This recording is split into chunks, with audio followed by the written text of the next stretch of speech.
Good morning, everybody. It's a beautiful day. I'm outside, I'm having my coffee. I thought this morning I want to talk to the men out there. I want to talk to the men that wake up and it's a beautiful day, but they cannot see it. They cannot feel the beauty of the day. It's not tangible for them because inside them there's havoc. It's difficult for them to even get out of bed. I want to talk to those men today. It's something that's close to my heart. Anyway, let's go inside and let's talk about it some more. Back. I'm inside now. I thought that it's long overdue that I share it on a much bigger platform instead of just one-on-one in my personal interactions with people of how difficult it sometimes is for men out there to verbalize what they feel and to frankly go out there and seek help. Maybe I should just put a disclaimer out there as well that I'm not a psychologist, I'm not a therapist. I'm in no position to talk about medication, about therapy interventions, and what is best for you. But what I can share is a part of me that knows that when the world starts to lose its sense for you as a man, firstly, as a husband, as a partner, as a father, and when you doubt yourself, when you start doubting your ability to provide, and you start doubting your ability to fully be present, and all these thoughts, negative thoughts, plague you and weigh you down, and you just drag yourself through the day, and you dread the night because that's when you're going to battle with all these thoughts. And I know that there are many men out there, and I'm not generalizing, I know. Again, as I speak to people, and they open up and they share what they're battling with, then they come to realize that when I open up, that we've actually got a lot more in common. I sometimes wonder, and I had this conversation the other day with someone, that you try to do everything right. You try to be an exemplary father, a present husband, a provider. You get up, show up, and then things just don't go your way. And then you look at others. Unfortunately, we're not exempt from that. We inadvertently compare ourselves with other men, and we think that, and we look at their success, and we look at, and when I talk about success, I talk about it in the broad sense, particularly the success in going forward in life, not stagnating and getting stuck in a rut and feeling that there's just no moving forward. And that's got to spin off, because what it does is that it puts you in a position where you are falling short in terms of giving your family what they want, and not necessarily what they want, but what they deserve.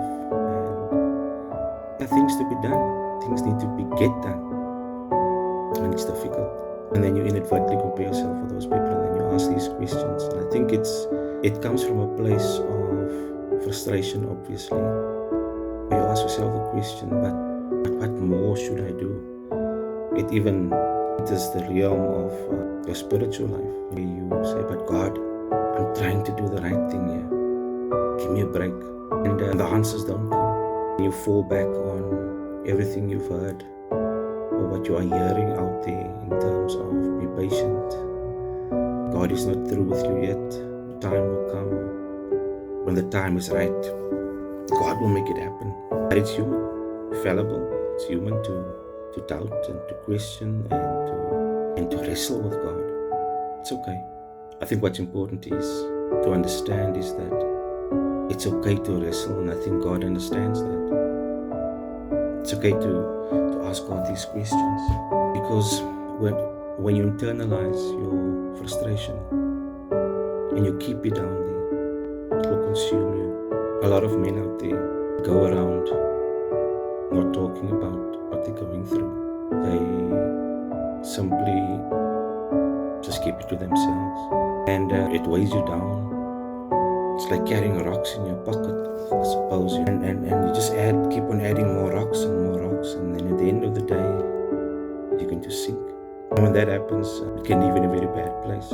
My advice, I've always been one to talk, having experienced mental health challenges in my 20s, and having walked this path for the past 30 years, I think I know a thing or two about it. And I'm going to share that with you. There's something real in being vulnerable. There's something, it's important to be vulnerable. Because when you're vulnerable and when you share about yourself, you never know what that means for someone else.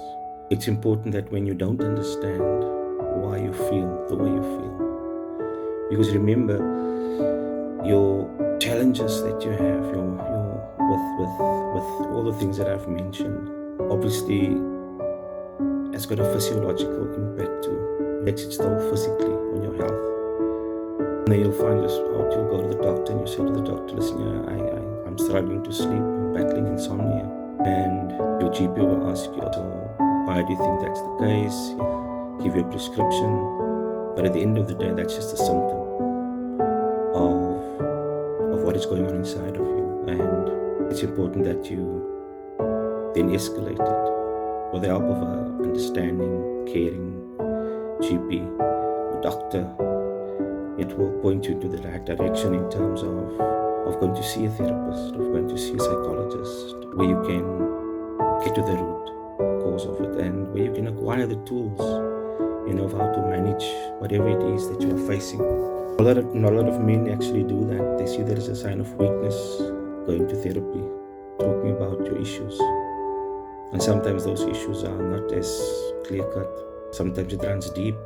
Sometimes it's a result of trauma that you're not even aware of, that you've parked it somewhere, and then it catches up with you later. I just want to say to the men out there this morning, if you need to talk. If you need help, ask for it. Don't give up. Giving up hits home, or the result of giving up, throwing in the proverbial towel. When that hits home and when that happens to people close to you, it's difficult. It's not easy. I always maintain that despite of, and I know it's not that easy, but no, it's not that easy because you can have the best intentions that, yes, I am in the situation, but you just don't see the light. And there's a physiological explanation for that too. Again, I want to say I'm not a psychiatrist. Yet, if you read up on it, it can be caused by an array of things. It can be reactive. You're going through a divorce. You've been laid off work. So that's reactive. Obviously, you're going to feel, you're going to be at a low. Or it can be genetic. It can be an chemistry imbalance in your brain. I'm just putting it out there. In the East Help, there's medication. And again, I'm not advocating that you go and take medication, or I'm not a doctor. I've got to be careful what I say, because you do get people who say that, no, I'm not going on to medication. I'm going to tackle this with God, which is fantastic. Because ultimately, as I said earlier on, you cry out to God and it's not there. It's just a deafening silence. But the way I see it personally is that God enabled these people, these health professionals, equipped them to help you. And even the medication that's on there, the behavioral therapy that's out there, those people have been equipped to help you and to get you through the dark night to the other side. It's messy sometimes, it's long, it's protracted, it's not a quick fix sometimes. That's when you're going to hang in there. I always believe that. In actual fact, a couple years ago when I lectured self-management, my students had an assignment to do. They have to sort of give their biographical details in a story and write a story, and I did it with them. I did my own, and I titled it Paint the Sky. And the reason for giving it that title is that I wrote from a place of someone that's got to make a day sometimes. And when the day is overcast and grey, all of that, then I go and find my paintbrush and I paint the sky, shades of pink and blue. You gotta get up. It's difficult. Putting one foot in front of the other. We're way down. We're perplexed by so many things. Relationships, financial stress. Sometimes children are quite frankly giving them a hard time. Everyone is battling something. It's not easy. It's not easy. And the cumulative effect of that over time manifests itself in exactly you finding yourself in that tight spot. I say to those men out there today, I get you. I see you. You matter. Talk if you want to talk. I'm here. You can chat to me if you want. Share your experience. It's a safe space. I've just been vulnerable, yeah. And I've said it earlier on. There's something good in being vulnerable.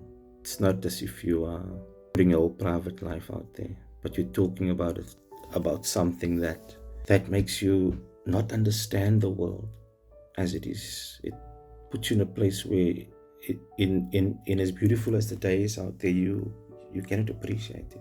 Anyway, I thought I'll share this with you this morning. We'll chat soon. Hang in there.